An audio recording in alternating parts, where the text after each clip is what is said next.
Friends, thank you for being here today. Imagine, for a moment, being offered a free, guaranteed lifeline to save your nation's economy from total collapse. Imagine that this lifeline requires no military escalation, no political crisis, and no shedding of blood. Now imagine rejecting that exact lifeline, choosing instead to pay an $86 billion premium, a self-inflicted economic wound of staggering proportions, simply to appease the fragile ego of a distracted ally. That is exactly what Japan just did, and they did it entirely to appease Washington. While the mainstream media spent this past week obsessing over diplomatic handshakes, staged photo operations in the Oval Office, and the empty theater of political pageantry, they completely buried the most critical economic and geopolitical story of the decade.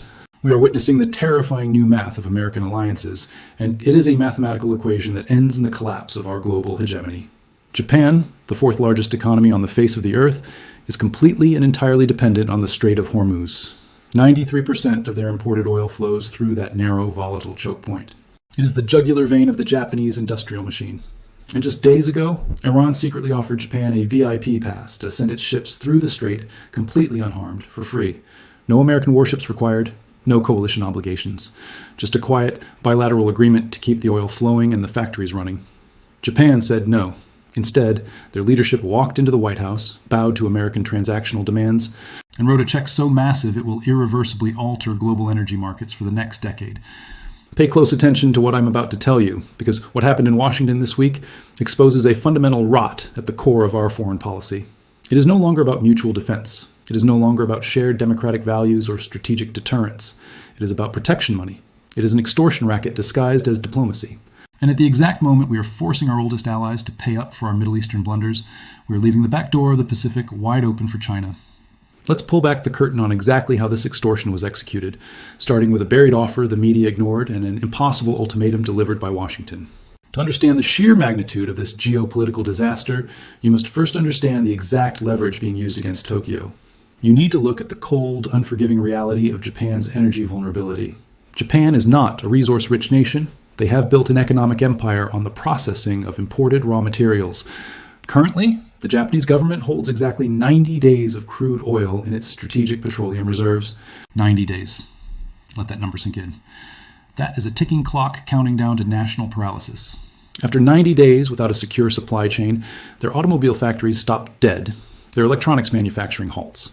Their semiconductor supply chains freeze. And their entire export economy, the engine of their national wealth, grinds to a catastrophic and unprecedented halt. Iran knew this. The leadership in Tehran understands the pressure points of the global economy far better than the bureaucrats in Washington do. Iranian Foreign Minister Abbas Araghchi quietly extended an offer to Tokyo. The offer was brilliant in its simplicity and lethal in its strategic intent. Tehran would selectively open the Strait of Hormuz specifically for Japanese ships. Not American vessels. Not the vessels of the Israeli Navy, not the ships of the hastily assembled coalition that Washington was trying to string together. Just Japan. Iran had already executed this exact playbook. They had already quietly opened the strait for Turkey, for India, and for Saudi oil bound for Asian markets. It was a clean, bilateral, pragmatic solution to Japan's most urgent existential crisis. All Tokyo had to do was nod. All they had to do was step away from the American military umbrella for one specific logistical operation, and their economy would be saved. But Japan is shackled to the United States, and the President of the United States had issued a public, humiliating ultimatum. He demanded Japanese warships in the Persian Gulf to support an American-led military operation. This placed Prime Minister Sai Takaichi in an impossible vice. Japan's post-World War II constitution, specifically Article 9, which was essentially written by the United States, legally restricts the use of military force except in the direct, immediate defense of its own sovereign territory. The Japan Maritime Self-Defense Force is arguably one of the most sophisticated, capable, and lethal navies in the world. But it was going nowhere near the Persian Gulf. Prime Minister Takaichi was trapped. She could not send Japanese destroyers to the Middle East without triggering an immediate government-toppling constitutional crisis at home. The Japanese public would not stand for it. But conversely, she could not look the American president in the eye and say no without risking the total withdrawal of the U.S. military umbrella. The very umbrella that protects Japan from its actual existential threats. A nuclear-armed North Korea and an increasingly aggressive expansionist China. She could not fight. She could not refuse. So she bought her way out. She paid the ransom. But to fully comprehend the devastation of this decision, you have to look past the political theater and examine the cold, hard math of loyalty. Look at the numbers. Forget the diplomatic press releases. Forget the speeches about shared values. Diplomacy is just poetry for politicians. Math is the only truth in geopolitics. If you want to know the health of an empire, look at its ledger. To avoid sending warships and to prevent being publicly berated and labeled a weak ally by an unpredictable American president, Japan committed $40 billion to build American nuclear reactors. Where are these reactors being built? In Tennessee and Alabama. They threw in another $33 billion for natural gas plants. Where are those located? Pennsylvania and Texas. Do not be naive. This was not a strategic investment in the future of clean energy. This was not a free market economic calculation. This was a political ransom payment precisely targeted at key electoral battlegrounds in the United States. It was the price of admission to stay in Washington's good graces. Japan effectively wrote a $73 billion check to domestic American political interests just to maintain the status quo of an alliance that is supposed to be based on mutual security. But that $73 billion is merely the down payment. It is the visible tip of the iceberg. The real cost, the devastating economy-crushing cost, is what Japan must pay for rejecting Iran's offer of safe passage. By refusing a direct deal with Tehran, by choosing to stand shoulder to shoulder with Washington's failing Middle East policy, Japan's oil supply remains at the absolute mercy of alternative routes, insurance premiums, and extreme market volatility. Before Washington initiated this crisis on February 28th, crude oil cost Japan roughly $70 a barrel. Today, because they must route around the hazard zones and pay exorbitant war risk insurance premiums, it is $112 a barrel. That is a $42 premium on every single barrel of oil. Japan imports approximately 3 million barrels of crude oil every single day. Do the math. I want you to calculate the cost of this loyalty. 3 million barrels multiplied by a $42 premium equals $126 million in every single day. Multiply that over the course of a year. That is $46 billion. $46 billion in pure, unadulterated economic hemorrhage annually. That is money siphoned directly out of the Japanese middle class, out of Japanese corporate research and development, out of their pension funds, and vanished into the ether of global market inefficiencies. Let me pause right here and ask you a question, and I want you to let me know your thoughts in the comments below. Is this what a strategic alliance is supposed to look like? Or is this simply a mafia-style shakedown? Sound off in the comments, because I read every single one, and we need to have an honest debate about how we treat our friends. Contrast this with the rest of the world. While Japan bleeds, India and Turkey accepted Iran's offer. They are currently paying standard market prices. They are settling their accounts in yuan or local currencies, backed by Iranian guarantees of safe passage. They chose national interest over imperial appeasement.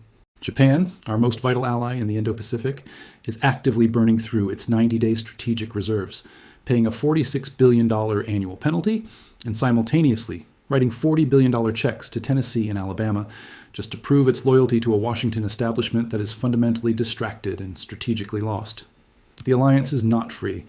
It is becoming prohibitively expensive. And the moment an alliance becomes a financial burden rather than a security asset, it is destined to fracture. Yet the financial hemorrhage is only half the story. We must also confront the fatal distraction we have created and the severe threat gathering in the East. Let this reality sink in, because this is where the incompetence of Washington transitions from economic mismanagement to global strategic suicide. While Japan is financially bleeding itself dry to cover America's obsessive, endless blunders in the Middle East, the actual threat to global stability, the only threat that truly matters in the 21st century, is quietly moving into position. During the exact same week that Tokyo's leadership was handing over $40 billion in Washington, during the exact same week, we were strong-arming our ally into an energy crisis. China was launching massive, large-scale military exercises surrounding the island of Taiwan. And what was the United States military doing in response? We were pulling our forces out of Japan, American troops, sophisticated assets, and logistical support, forces permanently stationed in the Indo-Pacific, specifically to deter Chinese aggression in the East China Sea, specifically to reassure Taiwan, specifically to hold the line against a volatile North Korea. We're being packed up and redeployed to the Persian Gulf. We are abandoning this most critical geopolitical theater of the modern era to get bogged down once again in a Middle Eastern conflict of our own making. This is the definition of imperial overstretch. We are trading the Pacific century for another desert skirmish. Beijing is watching this closely. The Chinese Communist Party does not operate on 4-year election cycles. They operate on generational timelines. They are observing a distracted, hyper-extended America, pulling its most capable resources away from the Asian theater. They see an America that is currently more focused on extorting billions from its closest Asian ally than actually defending the Pacific Rim. A prominent professor at International Christian University in Tokyo described the situation with chilling clarity. He noted that the deterrence problem in East Asia has never been greater than it is right now. Deterrence is not just about having weapons. It is about the credible threat that you will use them. It is about focus. It is about attention. Japan's security, and by extension, the security of the entire global supply chain, depends entirely on American attention. But American attention is currently buried in the sands of the Middle East. The Chinese military command understands that the exact moment they should test American commitments to Taiwan and Japan is precisely the moment American forces are redirected to confront Iran. We are leaving the vault unguarded to chase a pickpocket in the alley. The signal China is receiving is loud and clear. American military bandwidth is limited, American political will is fractured, and the United States is willing to sacrifice the economic stability of its allies to pursue narrow, short-term objectives. This brings us to the ultimate, fatal consequence of Washington's arrogance, the public humiliation of a proud ally and the inevitable collapse of our global security architecture. Alliances built on coercion, financial extortion, and public humiliation cannot survive. They never have in the history of human civilization, and they will not survive now. Consider the optics of what transpired at the conclusion of this disastrous summit. After Prime Minister Takaichi navigated this impossible labyrinth, after she handed over $40 billion in American infrastructure investments to satisfy domestic U.S. political needs, after she condemned her own nation to a $46 billion annual energy penalty, after she watched the very American troops meant to protect her country board transport planes for the Persian Gulf, she had to stand at a podium in front of the world press and smile. She had to stand there and smile while the American president made a joke about Pearl Harbor. Who knows better about surprise than Japan? Why didn't you tell me about Pearl Harbor? He quipped.